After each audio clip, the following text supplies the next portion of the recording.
नमस्कार, मैं पूजा। बिहार न्यूज में आपका स्वागत है। खबरों की ओर बढ़ने से पहले एक नजर आज की सुर्खियों पर। बिहार की जीविका दीदियों के लिए एआई बनेगा डिजिटल अकाउंटेंट। बोलकर हिसाब किताब करना होगा आसान। 1.40 करोड़ जीविका दीदियों को आत्मनिर्भर बनने में मिलेगी मदद। पटना रेलवे स्टेशन सहित पूरे बिहार में 26 जनवरी तक सुरक्षा होगी सख्त। प्लेटफॉर्म, पार्किंग और वेटिंग हॉल में सीसीटीवी से रखी जाएगी निगरानी। डॉग स्क्वाड और बम निरोधक टीमों की होगी तैनाती। व्यवसायिक भवन निर्माण के लिए बिहार सरकार ने नियम किए आसान। अब केवल 30% जमीन रखनी होगी खाली। 70% जमीन पर बन सकेंगे व्यवसायिक भवन। राज्य के स्कूलों में खेल और फिटनेस बढ़ाने की हो रही तैयारी। प्रधान शिक्षक करेंगे मॉनिटरिंग। छोटे बच्चों को सिखाई जाएगी कसरत। सूर्य कुमार यादव ने बनाया वर्ल्ड रिकॉर्ड। T20 इंटरनेशनल में 200 से ज्यादा रन डिफेंस करने वाले बने कप्तान। विराट कोहली को छोड़ा पीछे। चलिए अब बढ़ते हैं शाम तक की बड़ी खबरों की ओर विस्तार से। बिहार की जीविका दीदियों के लिए एआई बनेगा डिजिटल अकाउंटेंट। बिहार की जीविका दीदियों के लिए आर्टिफिशियल इंटेलिजेंस अब एक डिजिटल साथी की भूमिका निभाएगा। एआई आधारित वर्चुअल अकाउंटेंट के जरिए कम पढ़ी लिखी महिलाएं सिर्फ बोलकर अपने समूह का आय व्यय दर्ज करा सकेंगी, जिससे हिसाब किताब आसान और पारदर्शी होगा। ग्रामीण विकास विभाग इस प्रणाली को पूरी तरह से एआई आधारित बना रहा है, जिसमें हैदराबाद के एनआईआरडीपीआर की तकनीकी मदद ली जा रही है। एआई से स्वास्थ्य, कुपोषण की निगरानी, कौशल प्रशिक्षण, रोजगार मार्गदर्शन और वर्चुअल ट्रेनर जैसी सुविधाएं मिलेंगी। इससे 1 करोड़ से भी ज्यादा जीविका दीदियों को आत्मनिर्भर बनने में बड़ी मदद मिलेगी।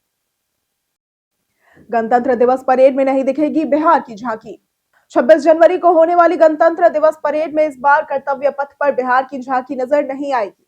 रक्षा मंत्रालय की नई रोटेशन नीति के तहत सभी राज्यों और केंद्र शासित प्रदेशों को समान अवसर देने के लिए इसमें चयन किया गया है, जिसके कारण बिहार को इस वर्ष बाहर रखा गया। अधिकारियों के अनुसार यह फैसला किसी राज्य के खिलाफ नहीं है। 2025 में लंबे अंतराल के बाद बिहार की झांकी ने नालंदा की विरासत, शिक्षा परंपरा और इको टूरिज्म को राष्ट्रीय मंच पर दिखाकर खास पहचान बनाई थी। भले ही इस बार बिहार अनुपस्थित हो, लेकिन पिछली झांकी की स्मृतियां आज भी गर्व का विषय है। गर्ल्स हॉस्टल में सुरक्षा के लिए पप्पू यादव ने जारी किया हेल्पलाइन नंबर।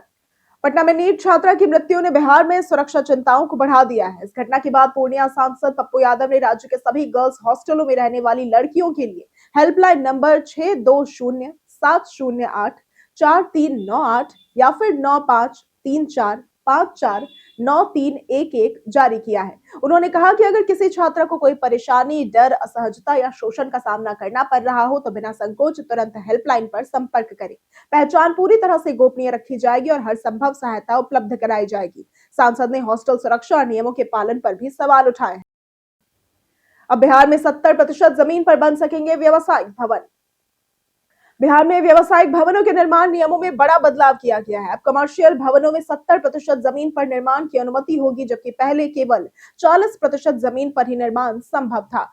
सेटबैक नियमों में भी छूट दी गई है और अब केवल 30% जमीन को खाली रखना होगा और भूखंड के आकार व उपयोग के अनुसार सामने, पीछे और साइड सेटबैक तय होंगे। छोटे और मध्यम भूखंडों को इससे फायदा मिलेगा। बिल्डिंग बायलॉज 2025 में संशोधन कर नियमों को सरल और व्यवहारिक बनाया गया है। यह कदम व्यवसाय और निवेश को बढ़ावा देने के लिए उठाया गया है।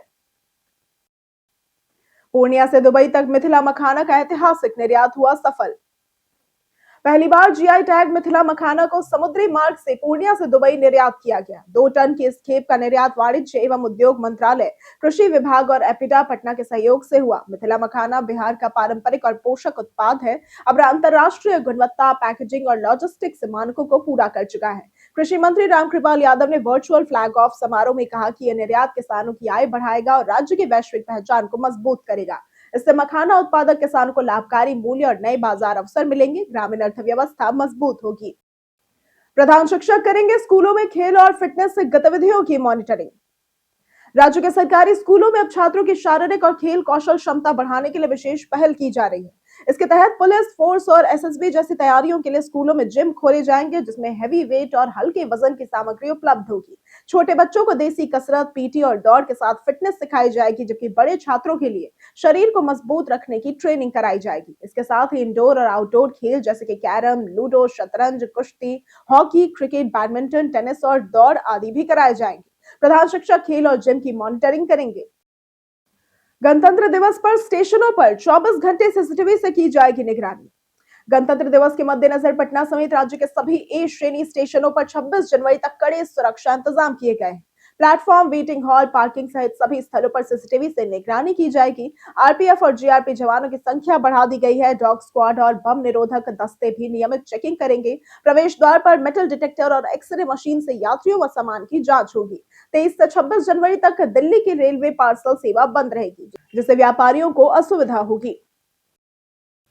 बिहार के सुपर डीएम अंशुल कुमार को मिलेगा राष्ट्रीय बेस्ट इलेक्शन अवार्ड। पूर्णिया के जिलाधिकारी अंशुल कुमार को निर्वाचन कार्यों में उत्कृष्ट प्रबंधन के लिए बेस्ट इलेक्शन डिस्ट्रिक्ट अवार्ड के लिए चुना गया है। 25 जनवरी को राष्ट्रीय मतदाता दिवस पर राष्ट्रपति द्रौपदी मुर्मू उन्हें ये सम्मान देंगी। उनके नेतृत्व में पूर्णिया जिले ने 2025 बिहार विधानसभा चुनाव में 76.61% मतदान दर हासिल कर तीसरे स्थान पर रहा। शहरी मतदान 59.21% से बढ़कर 80.08% तक हुआ, जबकि महिला मतदान दर 84% रहा। डीएम अंशुल कुमार की नवाचारी रणनीतियों और सक्रिय प्रशासन ने महिला सशक्तिकरण, उच्च मतदान और चुनावी दक्षता सुनिश्चित की। उनका मॉडल अब पूरे देश के लिए प्रेरणा बन रहा है। बिहार के जलाशयों को बचाने गंगा जल आपूर्ति योजना को मिली मंजूरी। बिहार के जलाशयों को सूखे और संकट से बचाने के लिए केंद्र की मंजूरी से गंगा जल आपूर्ति योजना को हरी झंडी मिल गई है। केंद्रीय जल आयोग ने योजना के पीपीआर को मंजूरी दे दी है। पहले चरण में राज्य के 23 जलाशयों में से 6 जलाशयों जैसे कि बासकुंड, अमृत श्रीखंडी, जालकुंड, मोरवे, आंजन और गरही को गंगा जल मिलेगा। पाइपलाइन के जरिए मानसून में गंगा का पानी इन जलाशयों तक पहुंचाया जाएगा और इससे नवादा, लखीसराय, जमुई और मुंगेर जिलों में सिंचाई सुविधा बेहतर होगी और जलाशयों में सालों भर पानी रहेगा। दूसरे चरण की तैयारी जल्द शुरू होगी। बिहार की बिजली कंपनी एनबीपीडीसीएल ने देश में पहला स्थान किया हासिल। North Bihar power distribution company limited यानी कि एनबीपीडीसीएल ने डिजिटल पेमेंट और उपभोक्ता सेवा में उत्कृष्टता के लिए ऑल इंडिया डिस्कॉम एसोसिएशन यानी कि एआईडीए का स्वर्ण पुरस्कार जीता है। यह सम्मान नई दिल्ली में आयोजित एडिकॉन 2026 में केंद्रीय विद्युत मंत्री मनोहर लाल खट्टर ने एनबीपीडीसीएल अध्यक्ष मनोज कुमार सिंह को प्रदान किया। बिहार ने प्रीपेड स्मार्ट मीटर और डिजिटल भुगतान ऐप के जरिए बिजली वितरण सुधारते हुए 2021 के घाटे से 2025 तक मुनाफे में कंपनियों को लाया है। एनबीपीडीसीएल अब 1.34 करोड़ उपभोक्ताओं को बिजली पहुंचाता है, जिसमें 85% ग्रामीण है और 95% से अधिक बिल डिजिटल माध्यम से भुगतान हो रहे हैं। वित्त वर्ष 2025-26 में बिहार का सीडी रेशियो पहुंचा 58.17%। बिहार का साख जमा अनुपात यानी कि सीडी रेशियो चालू वित्तीय वर्ष 2025-26 की पहली 2 तिमाही में 58.17% रहा, जो पिछली तिमाही की तुलना में मामूली गिरावट दर्शाता है। सरकार और रिजर्व बैंक की उम्मीद है कि वित्त वर्ष के अंत तक ये 60% तक पहुंच सकता है। जमा राशि अधिक और ऋण वितरण कम होने से सीडी रेशियो पर असर पड़ा है। बैंकों की उदासीनता का मुख्य कारण बढ़ते गैर निष्पादित परिसंपत्तियां यानी कि एनपीए है, जो वर्तमान में 7.95% है। खासकर कृषि क्षेत्र में 36% है। राज्य स्तरीय बैंकर्स समिति में इस पर विशेष चर्चा होगी। शुद्ध पेयजल सुनिश्चित करने के लिए बिहार में बोरिंग पानी की होगी जांच। बिहार के ग्रामीण क्षेत्रों में पीएचईडी द्वारा 1.20 लाख से अधिक जलापूर्ति योजनाओं बोरिंग के पानी की जांच की जाएगी। इसमें रासायनिक और बैक्टीरियल प्रदूषण जैसे कि आर्सेनिक, फ्लोराइड और आयरन की मात्रा की जांच शामिल होगी। नल जल योजनाओं की देखरेख के लिए निविदाओं का नवीनीकरण या नई निविदाएं की जाएंगी। राज्य में अब तक 1.86 करोड़ ग्रामीण परिवारों को नल कनेक्शन दिए जा चुके हैं। प्रतिदिन 70 लीटर शुद्ध जल उपलब्ध कराया जा रहा है। ये पहल प्रभावित क्षेत्रों में फिल्टर यूनिट या फिर वैकल्पिक स्रोत उपलब्ध कराने और ग्रामीणों को गुणवत्तापूर्ण पेयजल सुनिश्चित करने के उद्देश्य से है। पंचायत भवनों की गुणवत्ता जांच में 74 भवनों में पाई गई गंभीर कमी। पंचायती राज मंत्री दीपक प्रकाश ने पंचायत सरकार भवनों के निर्माण और हस्तांतरण की समीक्षा की। निरीक्षण में 74 भवनों की गुणवत्ता असंतोषजनक पाई गई। मंत्री ने भवन निर्माण विभाग और एलएईओ को रिपोर्ट भेजते हुए 1 सप्ताह में एटीआर सौंपने का निर्देश दिया। बैठक में निर्णय लिया गया कि निर्माण से जुड़ी अद्यतन प्रगति रिपोर्ट पंचायत निश्चय पोर्टल पर अनिवार्य रूप से अपलोड की जाएगी। सभी एजेंसियों के अधिकारियों को समय समय पर सटीक जानकारी देने और पहले से निर्मित भवनों का शीघ्र हस्तांतरण सुनिश्चित करने के निर्देश दिए गए। 11 साल पुराने रंगदारी मामले में अनंत सिंह को अदालत से मिली राहत। मोकामा के विधायक अनंत सिंह को एक पुराने आपराधिक मामले में बड़ी राहत मिली है। पटना सिविल कोर्ट की एमपी एमएलए विशेष अदालत ने 10 करोड़ रुपए की रंगदारी मांगने के मामले में अनंत सिंह को बरी कर दिया। इस केस में आरजेडी के प्रदेश प्रवक्ता बंटू सिंह भी आरोपी थे, जिन्हें भी कोर्ट ने निर्दोष करार दिया है। यह मामला वर्ष 2014 में श्री कृष्णपुरी थाना क्षेत्र में दर्ज हुआ था। करीब 11 साल तक चली सुनवाई के बाद कोर्ट ने सबूतों के अभाव में फैसला सुनाया है। ट्रायल के दौरान कई गवाह पेश नहीं हुए, जिसके चलते आरोप साबित नहीं हो सके।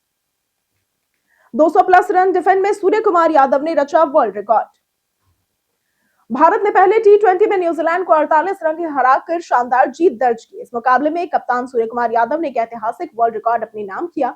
सूर्य कुमार यादव अब टी20 इंटरनेशनल में दुनिया के इकलौते ऐसे कप्तान बन गए हैं जिन्होंने 200 से ज्यादा रन डिफेंड करते हुए सबसे अधिक 12 जीत हासिल की है। इस मामले में उन्होंने विराट कोहली को भी पीछे छोड़ दिया, जिनकी कप्तानी में भारत ने 9 बार 200 प्लस स्कोर का सफल बचाव किया था।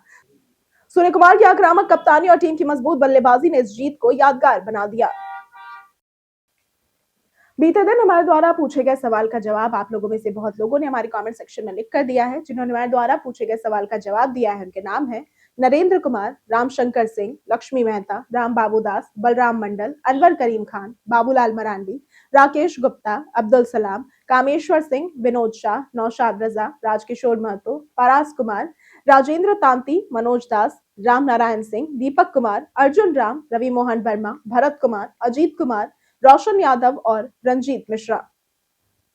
इसी के साथ बढ़ते हैं आज के सवाल की ओर। आज का सवाल है, क्या आप मानते हैं कि बिहार में स्वास्थ्य सुविधाएं आम लोगों के लिए सुलभ और किफायती है?